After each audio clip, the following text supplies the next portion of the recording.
And now I would like to invite Balázs Hidvéghi to take the floor, please.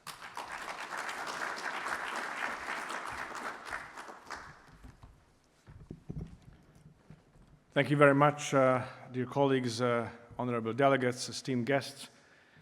It is with deep humility and gratitude that I stand before you here today at this important and timely gathering.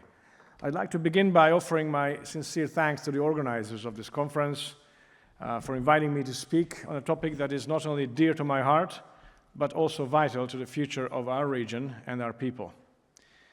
I'm grateful as well to all of you here today who are spending this time together, for taking the time to engage in this dialogue. Your presence is a testament to the strength of our shared convictions, and I'm confident that through our discussions we can continue to build a better future for Central Europe, our common home. We meet at a time of great trial for our continent. The war in Ukraine, which has caused untold human suffering and displaced millions, looms large over the whole of Europe. The violence at our continent's doorstep reminds us that the peace that we have long cherished cannot be taken for granted. We're witnessing the unraveling of stability that we had believed was secure for a long time, and we must confront this reality with both resolve and compassion. Let us not forget that as Christians, we are called to be peacemakers. As Matthew says in Matthew 5:9, "Blessed are the peacemakers, for they will be called the children of God." Our faith compels us to work tirelessly for peace and justice, not only for our own nations, but for all the people. And with the Ukraine war, I think it's important to highlight and underline the Hungarian position, which is the subject of a lot of criticism often. Our position is that this war does not have a solution on the battlefield. It needs a political solution. It needs a political deal that has to be struck. It must involve the USA and Russia. It cannot be just dealt with in Ukraine between the armies there. It's a wider geopolitical struggle. And in Central Europe, we must be careful not to become a battleground for the conflict of larger powers again. We insist that the first step is a ceasefire that is followed by evidently very tough and long negotiations. But if there's a political will to strike a deal, then that can actually bring an end to this conflict, which is escalating and which is posing a great danger to all of us, as we have seen over the past 2.5 years. Yet the challenges we face do not stop with the war. Economically, our region, like much of Europe, is grappling with industrial stagnation, inflation, and soaring energy costs. These economic hardships weigh heavily on the everyday lives of our people, particularly the most vulnerable among us. Our economies, while resilient, are still vulnerable to the ripple effects of global instability. It is our duty as leaders to ensure that we protect our citizens, particularly in times of uncertainty, while maintaining our commitment to our Christian values of charity, solidarity, and stewardship. We're called to be stewards of both our people and our resources, ensuring that economic policies promote the common good and respect the dignity of every citizen. In the face of the war in Ukraine, Hungary has shown compassion and solidarity with those affected by the conflict. Since the outbreak of the war, we have welcomed and helped over 1.4 million Ukrainian refugees. By the way, this is a sad proof that all the criticism about our position regarding illegal migration, why Hungary is not helping those in need, all that is just nonsense. For real refugees, like the Ukrainians fleeing through Hungary into Europe, we have helped every single one of them. It's the largest humanitarian effort of Hungary, helping refugees.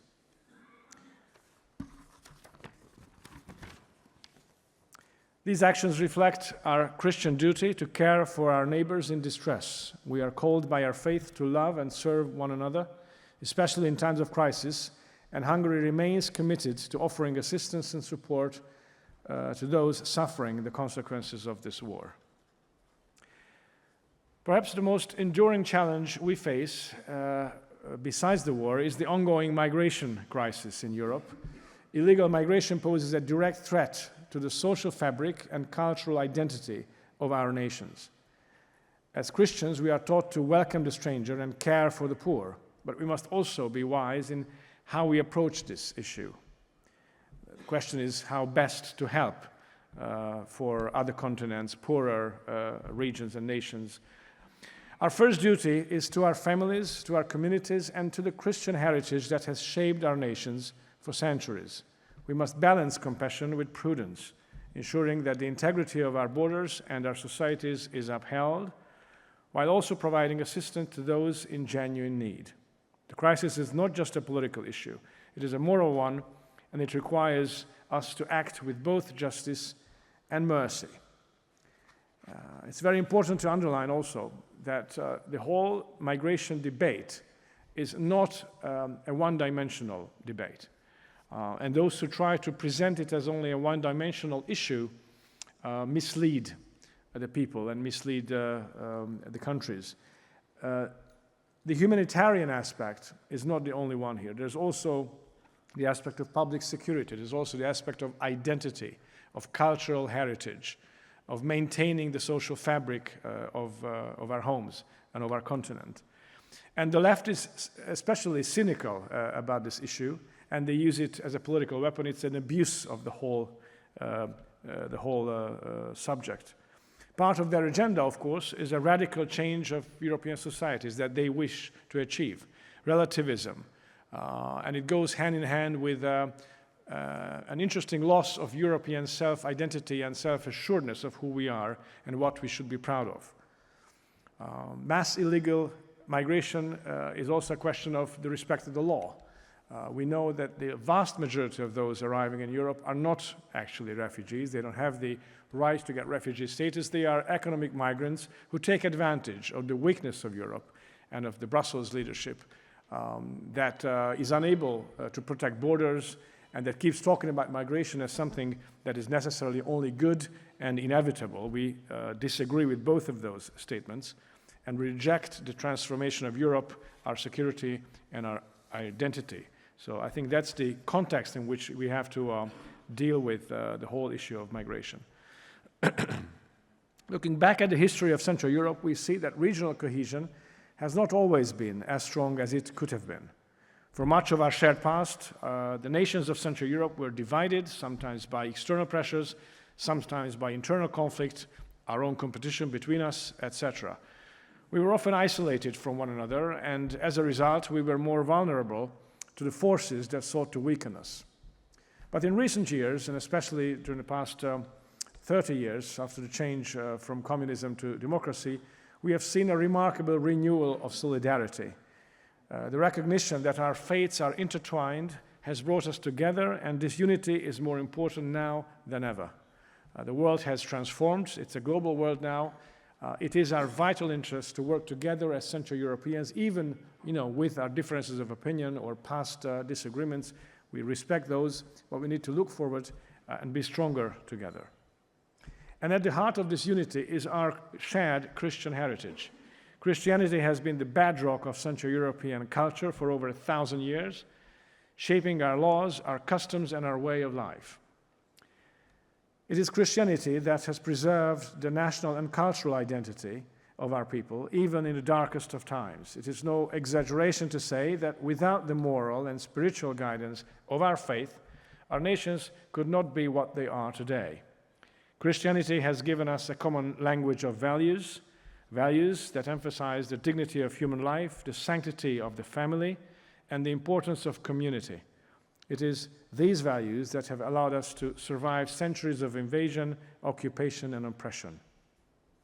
And today we see that Europe, that we so much longed for to rejoin, this Europe is radically changing in the West. And in many ways, Central Europe is now the guardian of old Europe, if you like, the guardian of traditional Europe, the guardian of common sense in many respects, and I think we need to realize this and be very serious about our efforts to defend our common identity and common heritage. In Hungary, Christianity has been our anchor during some of the most turbulent moments in our history. During the Mongol invasions in the 13th century, when much of our nation was laid to waste, it was our Christian faith and Christian kings that inspired us to rebuild. Later, during the Ottoman invasions, Christianity united our people, and not only Hungarians, obviously, but the whole area of Central Europe. We have fought our battles together with Serbs, with Romanians, Germans, Slovaks, and all of us, in fact, in the face of overwhelming adversity, giving us the strength to endure. These examples from our past are not merely historical footnotes. They are reminders of the enduring power of faith to guide and sustain us through even the most difficult trials. And let us not forget the more recent calamities of the 20th century. For all of Central Europe, the long years of communist oppression were a time of great suffering and spiritual darkness. Yet even in those times, it was our Christian faith that gave us hope and the courage to resist. Today, our shared Christian values are once again under attack, not only from external forces, not only by the war, not only by migration, but from within our societies. The traditional family, which has always been the foundation of our nations, faces new threats. Ideologies like gender theory, the promotion of non-monogamous relationships, and the undermining of the traditional roles of mothers and fathers are spreading across Europe, especially in Western Europe, challenging the very concept of family as we know it. These movements seek to redefine family in ways that are incompatible with our Christian understanding of marriage and parenthood. As leaders, it is our duty to stand firm in defense of the family. Mark said in 10:6, God created them male and female, and we want to stick to that word of God from the Bible. And the sacred bond of marriage between a man and a woman is at the heart of God's plan for human flourishing. We must resist these efforts to erode the moral foundations of our societies and uphold the sanctity of the family, for it is within the family that children are nurtured and taught the values that will sustain our nations for generations to come. The shared Christian heritage of Central Europe is not just a relic of the past. It is a living tradition that continues to shape our societies today. It is why we stand united in our rejection of the illegal migration, which threatens to dilute the Christian identity and has been the foundation of our nation. It is why we place such great importance on the family, which we believe to be the cornerstone of healthy and stable society. As the Bible teaches us, and I quote again from Psalm 127:1, unless the Lord builds the house, the builders labor in vain. We must ensure that our policies support strong, stable families, because strong families are the foundation upon which strong nations are built. The migration crisis has tested our resolve, but it has also shown the power of cooperation between our nations, especially in this region. When Hungary faced the influx of millions of illegal migrants, we did not stand alone. We were joined by our Polish, Czech, Serbian, Austrian friends, whose border guards worked alongside ours to protect not just Hungary's borders, but the borders of all of Europe. Together we proved that it was possible to stand firm in defense of Christian values and our way of life, even in the face of great pressure.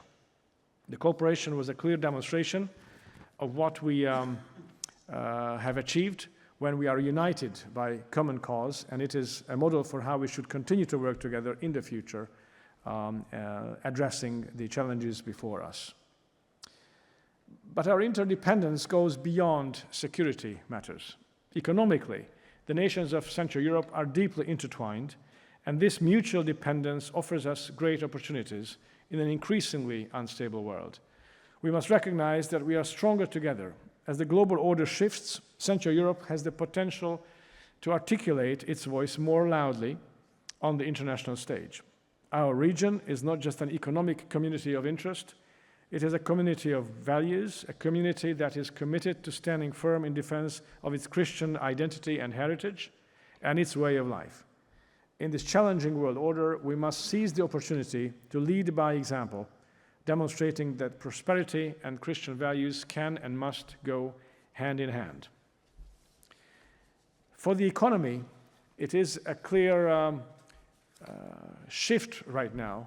And again, I have to be critical of Brussels initiatives that want to, in fact, introduce a type of new Cold War, an economic or a commercial Cold War.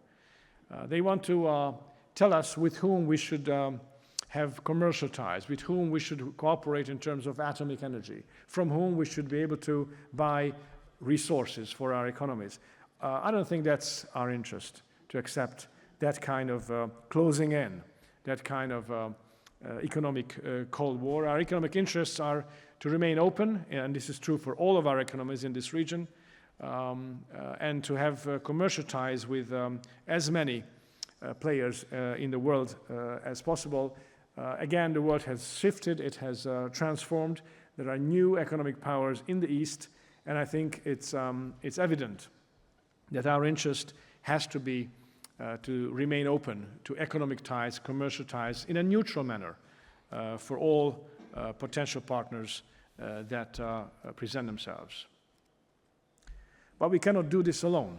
As nations of Central Europe, we find ourselves between the great powers of the West and the rising nations of the East. This position presents both challenges and opportunities. Historically, our region has often been the battleground where great powers have clashed. But today we have the chance to be something more. It is not only in our best interest, but our responsibility to serve as a bridge of cooperation between the various players. And in that respect, I see this as a very, very important and heartwarming development, that our parties, many of them are represented here, have become stronger and stronger at elections recently, at the European level as well as at national level. We have to make sure that we don't let the left, the cancel culture ideologues destroy our European cooperation. The European Union is our home, and together, if we work together as Central Europeans, we are a stronger bloc in it, definitely stronger than if we just stand alone. Brussels has turned towards a wrong way, towards a dead end, in fact. Brussels policies lately have weakened the European Union, and their initiatives do not serve the strengthening of a common European identity or common European cooperation. Brussels has become intolerant, especially the European Commission, which now basically says that it is a political commission. They say it about themselves. Now, we remember political commissions, political committees. Thank you. We've had that from Moscow, all of us, or most of us. And thank you, we don't want it again. We don't want a new political commission or committee telling us from a faraway city or capital what to do, what to think, how to organize our lives, what to think about family, values, social cohesion, etc., etc. We need to maintain our sovereignty in defending those decisions that belong to us, belong to our constitutions, and we have to overcome these negative tendencies, censorship, and this political attack from Brussels. Brussels today has become, in many respects, an enemy of freedom, of free speech, of freedom of thought, of expression. We must counter those negative effects and negative initiatives. And I believe that if we stay together, if we link our efforts stronger and closer together, we can make it. The gathering here today is a great example of this. It's proof that we're strong. It's proof that we want to cooperate. I wish all of you, all of us, God's blessing to do just that. Thank you for your attention.